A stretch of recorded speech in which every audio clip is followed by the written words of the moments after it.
Buenos días, hermanos. Vamos a abrir la Biblia, por favor, en Primera de Pedro, en el capítulo 1. Estamos en este texto, en esta carta.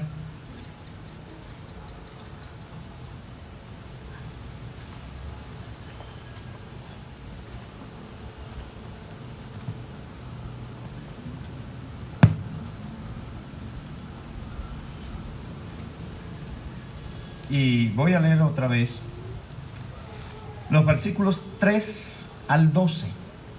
Primera de Pedro, capítulo 1, versículos 3 al 12. Vamos a tratar de detallar los versículos 6 al 9, pero voy a leer todo el pasaje para que tengamos el contexto anterior y posterior del texto a analizar hoy. Leo. Bendito el Dios y Padre de nuestro Señor Jesucristo, que según su grande misericordia nos hizo renacer para una esperanza viva por la resurrección de Jesucristo de los muertos, para una herencia incorruptible, incontaminada e inmarcesible, reservada en los cielos para vosotros, que sois guardados por el poder de Dios mediante la fe, para alcanzar la salvación que está preparada para ser manifestada en el tiempo postrero, en lo cual vosotros os alegráis, aunque ahora, por un poco de tiempo, si es necesario, tengáis que ser afligidos en diversas pruebas, para que sometida a prueba vuestra fe, mucho más preciosa que el oro, el cual, aunque perecedero se prueba con fuego, sea hallada en alabanza, gloria y honra cuando sea manifestado Jesucristo, a quien amáis sin haberle visto, en quien creyendo, aunque ahora no lo veáis, os alegráis con gozo inefable y glorioso, obteniendo el fin de vuestra fe, que es la salvación de vuestras almas. Los profetas que profetizaron de la gracia destinada a vosotros, inquirieron y diligentemente indagaron acerca de esta salvación, escudriñando qué persona y qué tiempo indicaba el Espíritu de Cristo que estaba en ellos, el cual anunciaba de antemano los sufrimientos de Cristo y las glorias que vendrían tras ellos. A estos se les reveló que no para sí mismos, sino para nosotros administraban las cosas que ahora os son anunciadas por los que os han predicado el Evangelio por el Espíritu Santo enviado del cielo, cosas en las cuales anhela mirar los ángeles. Voy a orar. Amado Dios, te doy gracias por tu palabra, por permitirnos, Señor, leerla, por permitirnos analizarla. Y gracias por este día domingo, Señor, donde tu pueblo busca un lugar, una forma, Señor, para reunirse, para levantar la voz a ti en gratitud, en reconocimiento de tu persona y de tu obra a nuestro favor. Gracias por permitirnos, Señor, cantar para ti, por permitirnos alabarte, glorificarte, Señor, con nuestros labios. Ayúdanos a tener, Señor, claridad en nuestra mente, en nuestro corazón, en todo nuestro ser de lo que es la voluntad tuya explícita en tu palabra, para que también, Señor, con nuestro caminar, nuestro diario vivir, te glorifiquemos. Dirígenos, Señor, según el propósito que te has trazado con cada uno de nosotros, y que podamos, Señor, estar atentos a tu palabra. En el nombre de Jesucristo te lo pido y en él te doy gracias. Amén. Bien, mis hermanos, estamos analizando la primera carta de Pedro, y uno de los énfasis que estamos diciendo es que en la carta se habla bastante acerca del sufrimiento o la aflicción por la cual va a pasar el creyente. Es algo inevitable, y la argumentación en la carta es presentar una serie de temas que están relacionados con la posición y la condición del creyente en Dios y las diferentes actividades que él va a desarrollar en tanto Cristo viene por nosotros, pero que en ese proceso vamos a estar sometidos a una cantidad de cosas que van a certificar, por un lado, la condición de nuestra naturaleza como nueva creación, y por otro lado, van a fortalecernos para enfrentar cada situación de vida. Es decir, que los sufrimientos van a evidenciar si usted es creyente o no es creyente. Pero por otro lado, los sufrimientos van a desarrollar ese fruto del Espíritu Santo, que es la paciencia para vivir los días que vamos a vivir en tanto Cristo viene por nosotros.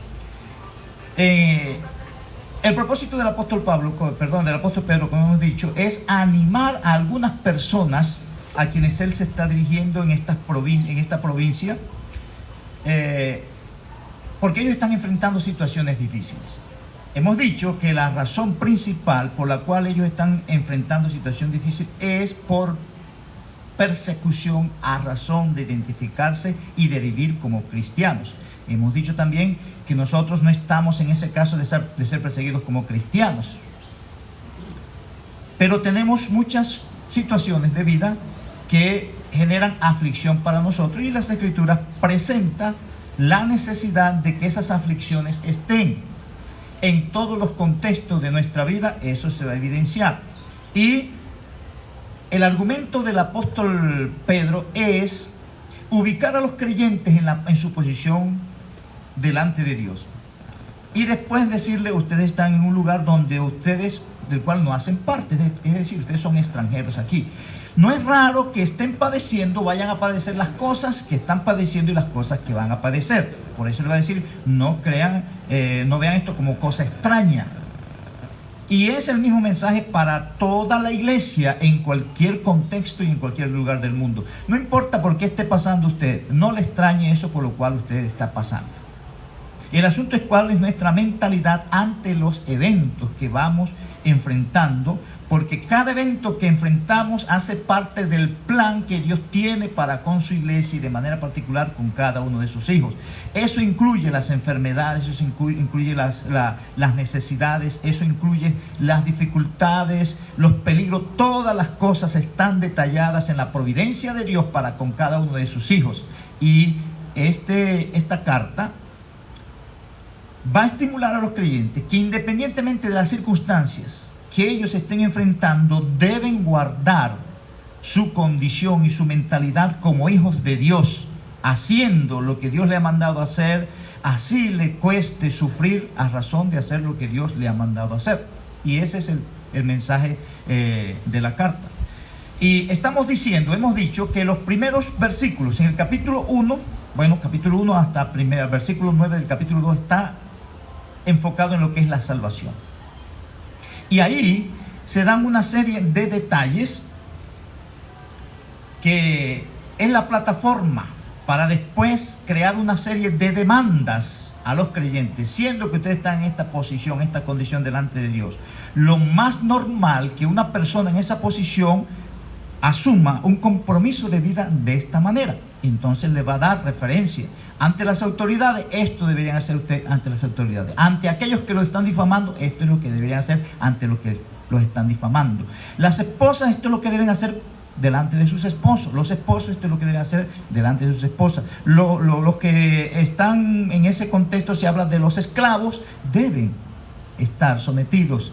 Y hay una serie de, vamos a decir, mandatos, exhortaciones o requerimientos para que el Hijo de Dios sepa que, a pesar del sufrimiento, eso es lo que Dios está demandando, y el sufrimiento no debería detenernos para hacer lo que Dios demanda de nosotros, porque la tendencia es que estamos evitando muchas cosas a razón del sufrimiento. Los sufrimientos que vienen a razón de hacer la voluntad de Dios, eso es una bienaventuranza. No evite eso. No evite eso. Nosotros debemos evitar el sufrimiento que viene a causa del pecado, que lastimosamente es por lo que más sufrimos.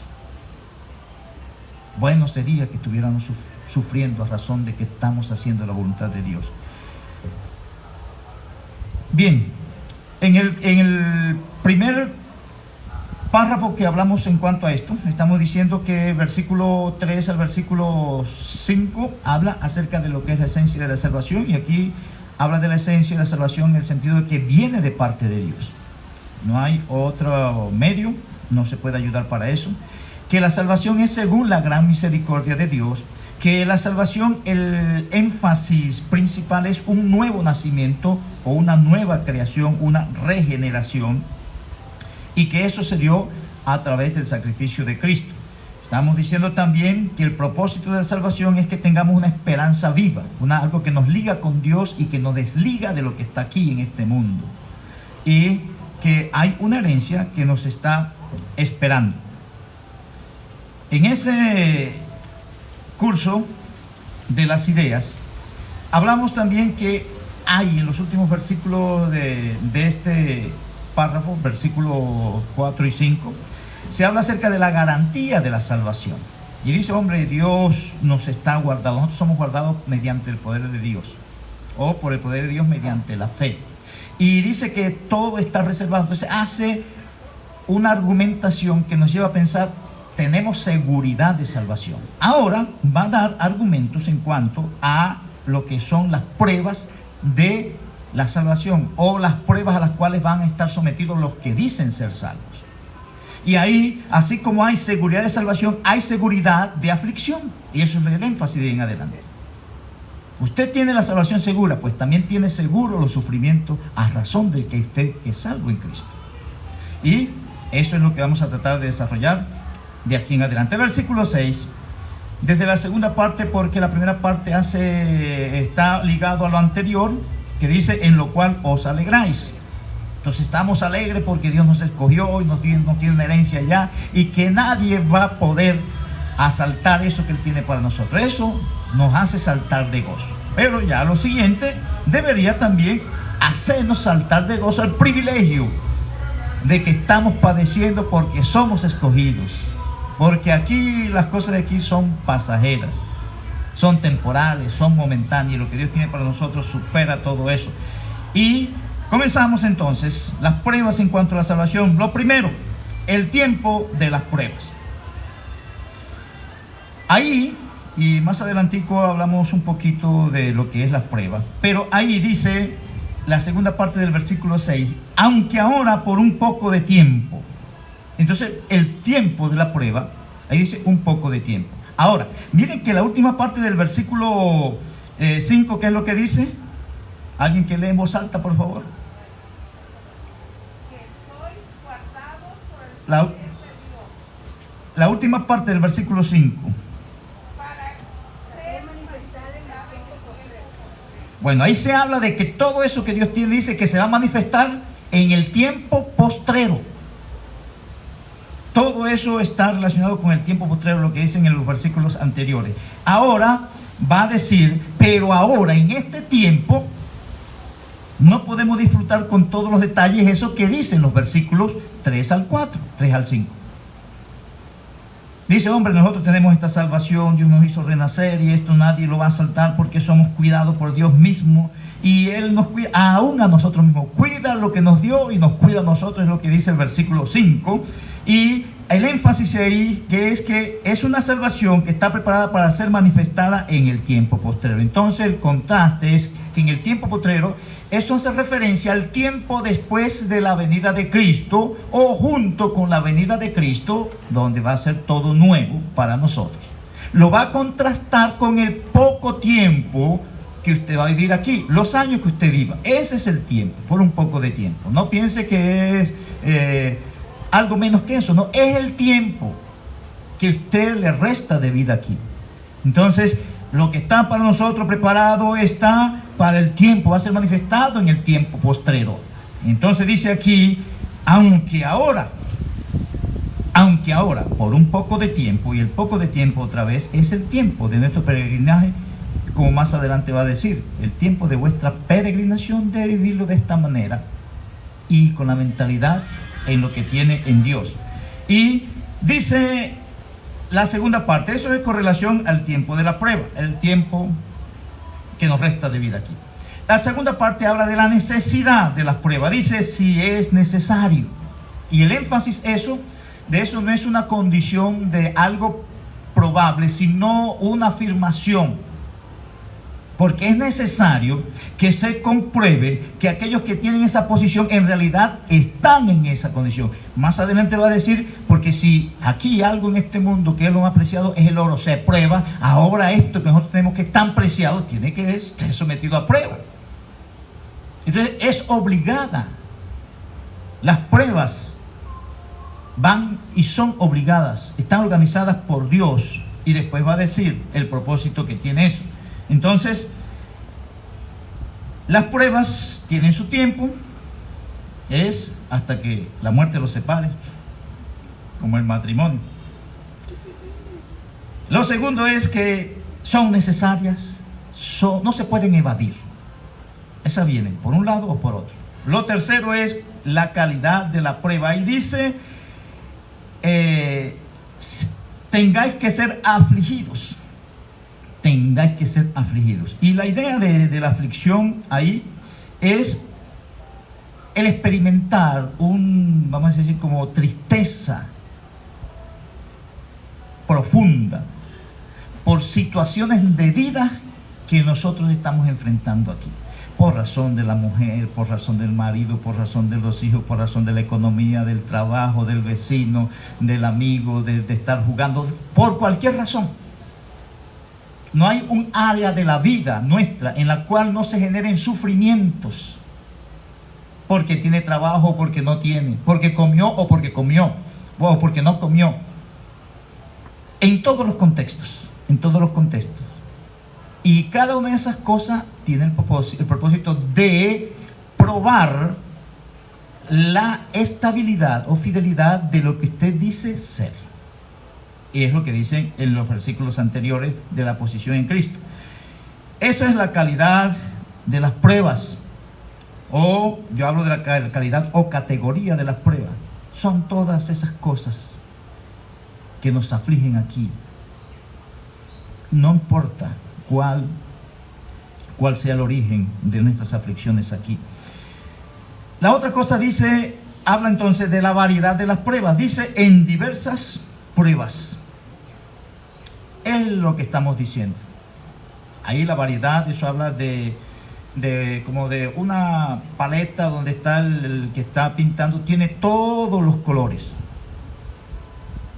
Habla de la cantidad y de la variedad. Eso literalmente es la variedad que hay en todos los contextos, que en algunos tiempos se nos manifiestan por una parte, en otros tiempos se nos manifiesta por otra parte. Hay momentos que se nos manifiesta por todos los lados.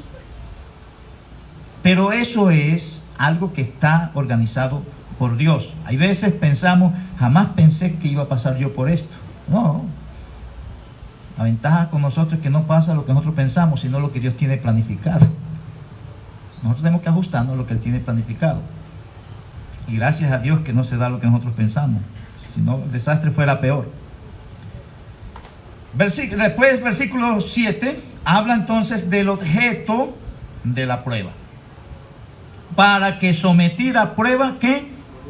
Vuestra fe. El objeto de la prueba es la fe. Somos salvos por medio de la fe. Vivimos la vida cristiana por medio de la fe. El justo por la fe vivirá. Lo que ataca a Satanás es la fe. ¿Y qué es la fe? Hemos dicho que la fe es esa convicción que yo tengo de Dios y de parte de Dios, que yo estoy persuadido de quién es Dios y qué es lo que le he dicho. Y esa persuasión debe generar en mí una dependencia. Yo estoy persuadido por Dios que Él me creó. Yo estoy persuadido por Dios que Él me ha dado la salvación. Yo estoy persuadido por Dios de que Él me cuida en cada momento. Esas persuasiones que usted tiene acerca de la palabra de Dios, usted debe depender de esas persuasiones. El problema con nosotros es que tenemos información, doctrina, en cuanto a todas esas cosas. Sabemos qué hacer, pero no dependemos de eso que sabemos que debemos hacer. Y las pruebas es lo que hace evidente si usted sabe o usted conoce a Dios. Cuando se habla de conocer a Dios es que yo experimento a Dios. Cuando se habla de saber de Dios es que usted tiene información de Dios. Y hasta el diablo tiene todos los detalles y maneja buena doctrina. Pero el hecho de tener buena doctrina o tener buena información bíblica, eso no garantiza una vida cristiana o espiritual o madura delante de Dios. Es la dependencia lo que está siendo puesto a prueba. Usted puede manejar todos los versículos que se quiera manejar y aprender de memoria, y no deje de hacerlo. Pero tampoco olvide que cada momento que hace, Dios lo va a poner a prueba si en realidad eso usted lo hace parte de su vida. Dios va a probar. Por eso no esté chicaneando de lo que usted sabe, de lo que usted conoce. Muéstrelo.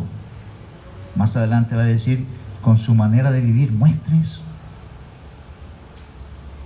Que los hechos hablen.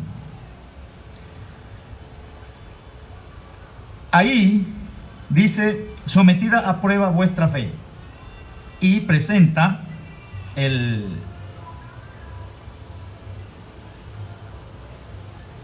la ilustración.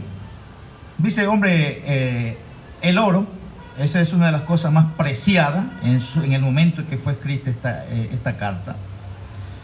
Y eso en la mente de aquellos que se estaban dirigiendo, lo más preciado es que todos querían atesorar oro, todos querían tener oro y cuidar el oro, y se mataban como hoy en día por el oro, porque es algo de valor. Y aquí le dice, hombre, ustedes piensan esto y miren todo lo que ustedes hacen para cuidar el oro, para proteger, para conservarlo, para tenerlo. Y él le dice, eso que está ahí algunos pueden ser engañados por el oro, porque no saben qué tan puro es, qué tan genuino es, y este es sometido. Eso lo derriten en altas temperaturas para que el orfebre que está haciendo, verificando, certificando, hasta que él no se ve con claridad bien, su rostro no se ve con claridad en ese oro derretido, él dice, no, todavía tiene impureza. Hay los que piensan entonces que eso es como lo que Dios hace con nosotros, con las pruebas. Nos mete en las pruebas para que cada momento, en cada prueba, se refleje Jesucristo. Es decir, que actúe como Jesucristo en cada prueba. Quien cuando le maldecía, no respondía con maldición. Cuando usted le contesta a alguien, por cualquier cosa, tenga usted o no tenga razón, con el solo hecho de contestarle, no está aprobado. Cristo tuvo razones para contestarle a cualquiera y responderle a cualquiera, pero dice que quien cuando le maldecía no respondía con maldición. Si decimos de eso nosotros, las pruebas nos ponen en eso, hombre. Lo máximo que nosotros me provocó fue tal cosa, pero me contuve. Eso sería el límite que deberíamos tener nosotros. Pero a veces estamos tan del otro lado que a veces dijo, de pronto el tipo hasta me bendijo, pero yo entendí mal y por no prestar atención.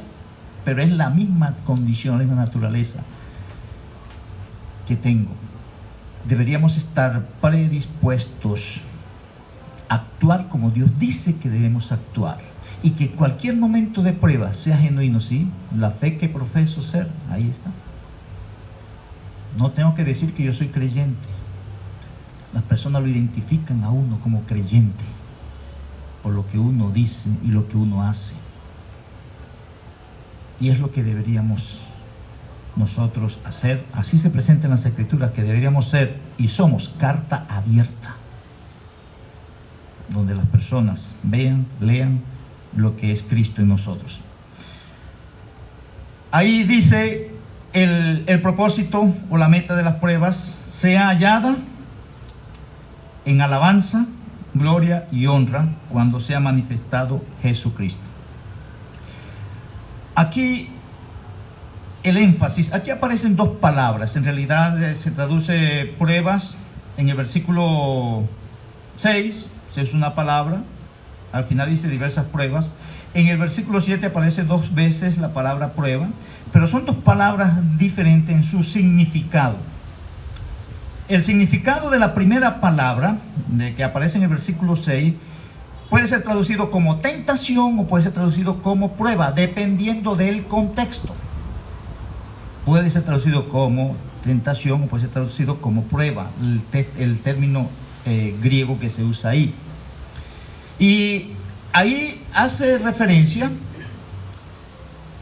a, vamos a decir, como el intento o el experimento o el ensayo al que es sometido algo, sea para mostrar si es genuino o no es genuino, o sea para provocarlo a que actúe de cierta manera.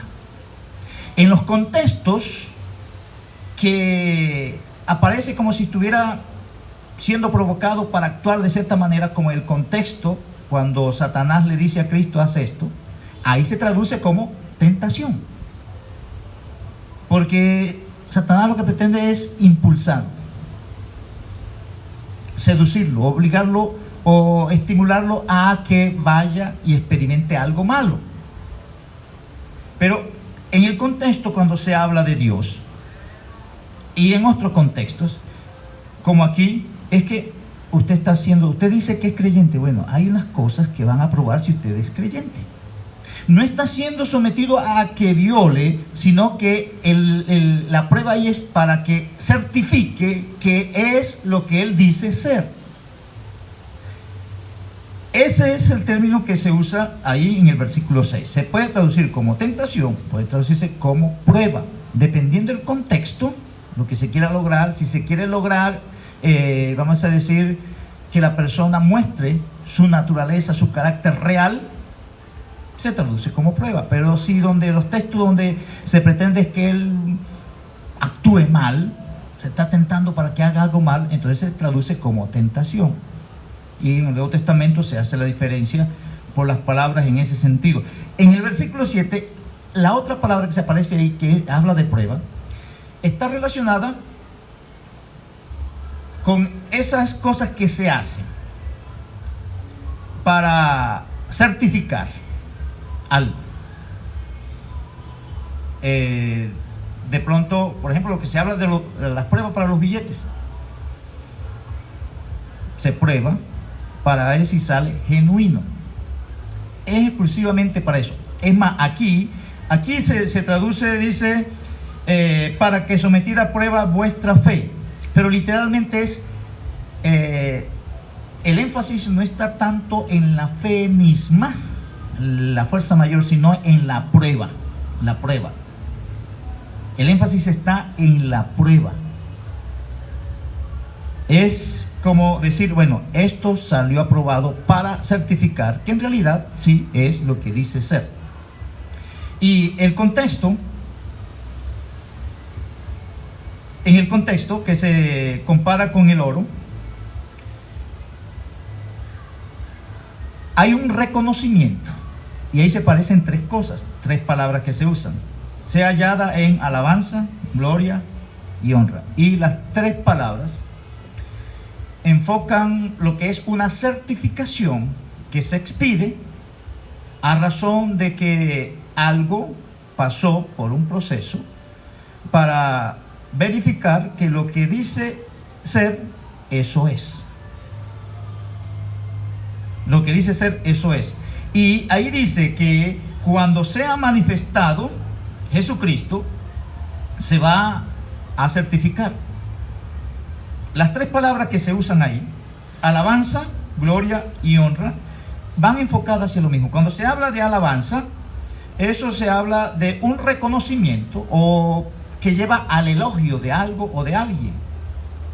Un reconocimiento. Entonces, si decimos que la fe es la dependencia de Dios, va a haber un reconocimiento de todos esos momentos, todas esas actividades que yo hice bajo dependencia de Dios. Porque lo que hice bajo dependencia de mi propia carne, del mundo, de Satanás, eso queda anulado, queda descartado. Es más, se dice en Corintios que eso va a ser quemado, como la hojarasca, el heno y la madera. Ahora, ahí se habla de lo que es la gloria. Y la gloria es como esa especie de esplendor o brillo que sale de la naturaleza o el carácter de algo. De ahí que viene entonces como la fama o la opinión que se da de algo. Eso es cuando usted ve algo o a alguien, o lo que tiene alguien, dice, no, mire todo lo que tiene. Recuerdan, en la Biblia se habla de esos reyes que llamaban a otros reyes para mostrarle todo lo que tenían, y eso era, mire esto, porque eso lo engrandecía a él. Aquí es lo mismo, va a haber algo, las pruebas hacen que brille la dependencia de Dios también. Y lo último que dice ahí, honra, eso habla del valor. Eso habla del precio. No se trata de las actividades cristianas o evangélicas o litúrgicas que usted haga o participe. Eso lo puede hacer cualquiera y insistimos en eso. El asunto es que cuando usted tiene que actuar como hijo de Dios, está actuando como hijo de Dios. Aquí puede cantar y hacer todo lo que quiera, pero cuando allá en su casa o en la calle con el vecino está siendo puesto a prueba y usted guarda la compostura cristiana que Dios presenta en su palabra, bueno, ahí viene. Y aquí viene la alabanza, y ahí viene el reconocimiento de otros, y eso es lo que tiene valor ante los hombres y ante Dios también. Dice después, en el versículo 8, y aquí habla de la constancia y el ánimo en medio de las pruebas. A quien amáis sin haberle visto, en quien creyendo, aunque ahora no lo veáis, os alegráis con gozo inefable y glorioso. Y la constancia y el ánimo en medio de las pruebas es tener nuestra mente en el Señor Jesucristo. Y ahí dice el apóstol, él habla de amor y habla de creer. Primero dice, a quien amáis. Y él, como él vio al Señor Jesucristo, a quienes se le está dirigiendo, no vieron físicamente al Señor Jesucristo. Y él dice, ustedes están creyendo como yo, aunque yo lo vi, ustedes no lo vieron. Lo aman. Y después dice, en quien creyendo, aunque ahora no lo veáis. Entonces en el pasado no lo vieron como yo lo vi, y ahora tampoco lo están viendo, pero ustedes lo están amando y están creyendo. Y el énfasis ahí es que hay un sometimiento. Primero habla a quien amáis, a quienes se inclinan para favorecer. ¿Y cuál es? Mírenlo, recuerdan el texto, lo que le dice Cristo a sus discípulos: si me amáis, guardad mis mandamientos. Y el énfasis es, si ellos están sometidos a Cristo, Él está identificando, lo amáis. Y cuando dice en quien, aunque ahora no lo veáis, creyendo, ellos están confiando en todo lo que se viene diciendo de Cristo. Y lo último que aparece ahí es, os alegráis con gozo inefable y glorioso. Y es el mismo término que aparece arriba de la alegría, que es el reconocer. Arriba habla de reconocer todo lo que Dios nos ha dado y saltamos de alegría. Es una forma efusiva de expresar la satisfacción interna que se tiene ante algo que es nuestro o con lo cual nos identificamos. En este caso, el Señor Jesucristo. Y lo último dice el versículo 9, que habla de la promesa de la salvación, obteniendo el fin de vuestra fe, que es la salvación de vuestras almas. Entonces hay constancia en medio de las pruebas y hay ánimo en medio de las pruebas, al saber que el amor y la fe en el Señor Jesucristo está ahí. Eso nos anima. Y la otra cosa es saber que esto aquí es temporal y que lo que nos espera es la salvación, que eso es lo que vamos a obtener. Y en todo el contexto, y más adelante vamos a enfatizar otra vez, es que se va a contrastar. No cifra esperanza ni alivio en las cosas que hay aquí. Lo que es aquí es pasajero. Lo que presenta aquí es eterno, no perece de ninguna manera. Por eso, independientemente de las aflicciones o pruebas que usted pueda estar enfrentando ahora, no importa cuáles sean, hacen parte del plan de Dios. El asunto es cómo funcionar o reaccionar como creyente independientemente de cuál sea la prueba. Y que Dios nos permita entender que así como tenemos una salvación segura, también tenemos seguridad de que va a ser puesta a prueba si en realidad somos o no somos. Voy a orar. Amado Dios, te doy gracias por tu palabra. Y gracias por permitirnos, Señor, revisar, analizar unos textos otra vez, según lo que nos permites entender. Guíanos, Señor, a inclinar nuestra voluntad hacia la tuya, para que tu nombre sea glorificado en nosotros. En el nombre de Jesucristo te lo pido, en él te doy gracias. Amén.